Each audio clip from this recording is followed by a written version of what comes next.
انما امرہ، اس کے لیے کسی چیز کو پیدا کرنا بس کتنا کام ہے، بے شک اس کا حکم، اذا اراد شیئا، جب وہ کسی چیز کا ارادہ کرتا ہے، کیا کرنے کا، پیدا کرنے کا، اس کو بنانے کا، ان یقول لہ کن، کہ وہ اس کو کہتا ہے کن، ہو جاؤ، فیکون، تو وہ ہو جاتا ہے.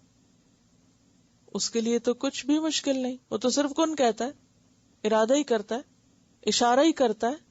اور یہ کتنی دیر کا اشارہ ہوتا ہے؟ سورۃ القمر آیت 50 میں آتا ہے وَمَا أَمْرُنَا إِلَّا وَاحِدَةٌ كَلَمْحٍ بِالْبَصَرِ.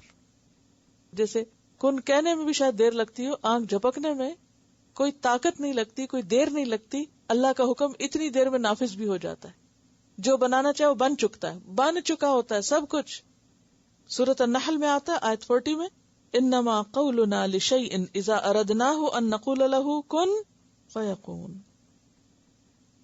سورۃ الاحقاف میں اللہ تعالیٰ فرماتے اولم يروا ان اللہ الذي خلق السماوات والارض ولم يعي بخلقهن بقادر على ان يحيي الموتى بلى انه على كل شيء قدیر.